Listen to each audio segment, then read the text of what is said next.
Hey guys, so it's just me checking in Sunday, I think it's the 19th, my midday, and there's a lot to share with you guys today from this morning. Some stuff that's hard to believe in to some degree, some stuff that's just really, really cool. In fact, I think the Hobart, Indiana duck race is going off as we speak, so I should be getting that call any minute now where I won the grand prize with my super duck. But anyway, today, so one of the nice things that happened early this morning, yesterday, and this actually took place yesterday, so there was a mini mart gas station, and I forgot the name of it, so I apologize, in St. James, Missouri, and I stopped over to go pick up some Diet Coke, and I met Robert and Megan there, and two young people, and I kind of told them what I was doing, and I was so struck as to how quickly they kind of embraced me and pointing the thumb, and they both immediately reached into their pocket to give me a little something. And I just was so touched by that gesture because, these are folks that are hardworking, and they're not making huge coin, and thought enough about me as I'm buying a chocolate bar and some sodas to instead of saying, hey, why don't you save your money, jackass, to kind of reach in their pocket and help me out. And Megan later reached out to me and said she's been, her motto is to show kindness, and she just put it on the marquee over there. But I didn't really get a chance to thank them the way I wanted to. And this morning I happened to go back over there, and there was Megan. Robert wasn't there though, so I didn't get to say thank you to him like I wanted to. But Megan was there, and she was saying, oh my God, I was hoping to see you. I told my husband all about you, which floored me because I thought she was 18 or 19 or maybe 20 years old. And she said, well, I did get married when I was 18. We were high school sweethearts. We've been together 7 years. She has a little girl. But she was so excited and showing the kindness, and it is catching on one person at a time. So to Megan and Robert back in St. James, I really appreciate you guys kind of embracing me and the idea. So I didn't give you a shout out yesterday like I wanted to, so I wanted to take the time to do that just now. Then not long thereafter, Chief and his wife Yenny came over and picked me up to go to church, and we went to church, and it was pretty inspirational. But aside from the church aspect of it, which was special, there was another aspect that was kind of almost hard to believe. In the congregation that day was a gentleman who just 2 or 3 years ago walked across the country. And so he and I got together afterwards. What are the chances of that? And what made it even more ironic is that he doesn't go to that church the same way I don't go to that church. His brother-in-law does. And a few years ago, they'd done a fundraiser for him while he came through town. And I'm not sure if that's why he was there today or what, but imagine two people going across America, or that have gone across America, in the same church in St. James, Missouri at the same time. It's kind of hard to imagine that happening. He did his a little bit different for a little bit different reasons. He was called to do so, and he left Seal City, or Seal Island, I guess they call it, in California, and went to the Vietnam Memorial in D.C. And he shared a moment with me where just on the highway in Oklahoma, a gentleman had pulled over, a pastor, and so I had to pray for him right there on the highway. And he said he prayed for 30 minutes, and it was the most, inspirational thing he's ever heard. And he said, I kind of wish I had recorded it, but God didn't mean it to be that way. But he called that same pastor when he got to D.C. And the pastor came out and did a speech, and I guess it was a 9/11 of 16, I believe. But I asked him to kind of give me some of his information, insight, and positivity so I can share it on our page. But I just thought, again, what are the chances that here I am doing what I'm doing and, trying to learn from each other. He did a little bit different than me in the sense that, my journey has been about the people I'm meeting and the unknown ahead of me. His was with a purpose to call attention to I guess, our missing in action for soldiers that never returned, and to raising money for them. So we have kind of a different drive for it. He did something which I kind of envy right now, but I guess he had somebody that owned an older RV. So we had a friend that would drive 20 miles up the road and park the RV, and he'd walk to it each day and head across the country and meet his people that way. So he still did what I did, met people all along the way. Just he had a little bit of a better, he had a sure thing of a place to stay at night, and he was there not so much worried about the people, but trying to raise for a cause, where I'm kind of going out there, and it's the unknown that's kind of the fun part of it, and the scary part of it as well. But again, what are the chances, St. James, Missouri, that 2 people within 3 years that are walking across, or have walked across America when it's walking, would be there? So after church, I got to spend a little bit more time with Chief and his wife, and just really great. The conversation's just been phenomenal. The way you learn about people, friends for life. I mean, this man, they're just a bastion of wisdom.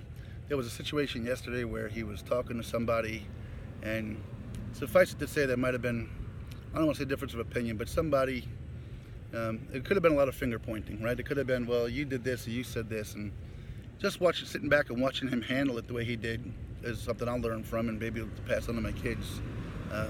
Instead of kind of getting into it with somebody and having a pissing contest of, you know, I'm right and you're right or you're wrong and all that stuff, he just kind of pulled himself away from the situation, had his say, said what he had to say, and just respected what the other person said and just left it at that. And it was a great learning tool for me to kind of see that, just de-escalate that way. And again, hopefully I can pass it on to my kids. So I love Chief. We talked about John, who I met yesterday and shared some profound thoughts with me. We talked about a lot of things. And I finally made my way into Rolla. I was invited to Rolla is a college town, and it's tomorrow starts school, and it's a high-end, I think it's Missouri Science and Technology. But I was invited here to attend a barbecue one of the fraternities was throwing. But there were supposed to be some people in attendance that folks wanted me to meet and talk to and get to meet. But as is the case on a Sunday, school starting tomorrow, a lot of busy hustle and bustle. So I don't know quite who's going to be there, who's not going to be there. But what an opportunity to meet a bunch of young, impressionable, highly intelligent young men and women. And well, maybe it's just young men because I think it's a fraternity, but I don't know. Moms and girlfriends will be there, I assume. Anyway, it'd be a really good opportunity for them to meet folks and part of the story, right? Not so much that there's anything I can offer them, but just be part of the story and part of the book, part of the journey. So I thought that'd be pretty neat. And then while I'm sitting over here, I got out of Walmart. I had to go pick up a few things at Walmart. I don't think that's actually the Walmart I was supposed to, or someone told me to kind of go talk with at the associate meeting tomorrow morning, but the manager didn't seem to know what I was talking about when I called earlier today. I didn't seem to remember, so I'm not going to force the issue. But I had to go pick up a few things, and I did. And I stopped and got a little something to eat. And while I did, here comes my man Phil Vassar on the radio. So there's just kind of some kind of cosmic thing working here, because you don't hear Phil on the radio all that often, but he's my guy.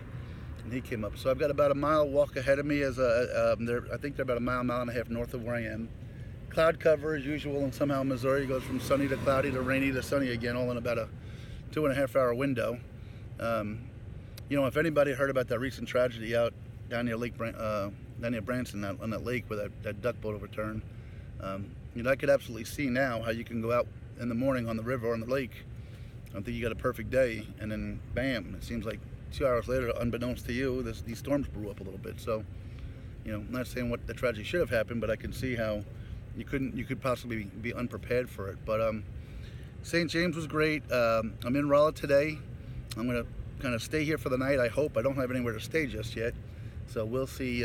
We'll see how that plays out and what the night holds for me. I'll keep you updated on my night video. Tomorrow, I'm going to try to make it to a town called St. Robert, which I understand is one of the largest, if I understand it properly, one of the largest military cemeteries or something like that in the state. And I don't know if there's any bases out that way. But the challenge I'm going to have with that is it's quite a bit of ways. From where I am now, I believe it's like 26, 27 miles, which is past my range for sure, especially if there's going to be heat tomorrow. But we'll see how it plays out. The problem I've got right now is I don't know these little towns along the way, if they're the kind I can engage people in, or the kind that's just a post office and a fuel pump, and that's about it. So there are some little towns between there, but I don't know how big they are. So I'm just taking this journey at this point by the seat of my pants. I put out my schedule for the next week. I think after St. Robert on Monday, I'm looking to hit Hazel Green on Tuesday, and I think Lebanon, or if you're from PA, Lebanon, on Wednesday. And I think I'm due to hit Springfield around Friday or Saturday of this week. I think somebody reached out to me and said their sister is in Springfield, and maybe they could they'd be interested in getting together and at least meeting me and talking with me. I think one of the folks from the radio show that I called in the other night called out from Springfield, except I don't have their contact information. So I'll maybe reach out to the radio show, see who that might have been. I can maybe even replay the podcast and see, and take a peek at who that was. So anyway, so there's some possibilities coming through there, and then as I get through there, through Springfield, on the other side, eventually is Joplin, about 3 days away from there. But again, I'm concerned about the towns between Springfield and Joplin, and depending upon what happens and how this goes, Springfield might be one of those towns where I try to, maybe spend 2 days in it if I can somehow find a way that someone says, hey, maybe I'll give you a ride out that way. And if I can cut a day off of the trip or save a day here or there by spending an extra day in a bigger city, it might get me home to the kids quicker. And it's kind of what I think may have to happen out in the desert. Because I think I shared with you yesterday, John said to me, hey, when you're out in the desert, try not to sleep on the ground. The rattles will crawl in the sleeping bag with you. But unfortunately, I don't know how to hover 4 feet above the ground to prevent that. And ideally, I'll be in somewhere with 4 walls and a ceiling, but I don't know what's going to happen. So anyway, that's a little bit about today's midday. Really incredible experience at the church in St. James with Chief and Yenny, and then to meet a gentleman there that had walked across the country is pretty impressive and amazing. And then the folks all greeted me and very, very spiritual with me. And as I said, I'm in Rolla now. I'm going to be heading to this barbecue here shortly. I love you guys. I'll talk to you later on. And thanks for the prayers. Thanks for the support. Thanks for the good wishes. Oh, one other thing is Jamie did get together with Jennifer Guyman today. So she has one of my shirts and a bunch of my cards. She's the young lady that's doing free hugs of Hanover, PA. And you can reach out to her. And she's been inspirational and very supportive of what I'm doing. So, please give her a shout out as well. So, Megan and Robert, all you guys in St. James that were so supportive to me. Terry, thank you for making it happen. Brother John and Brother Chief, appreciate you guys. Love you all and talk to you soon. Bye-bye.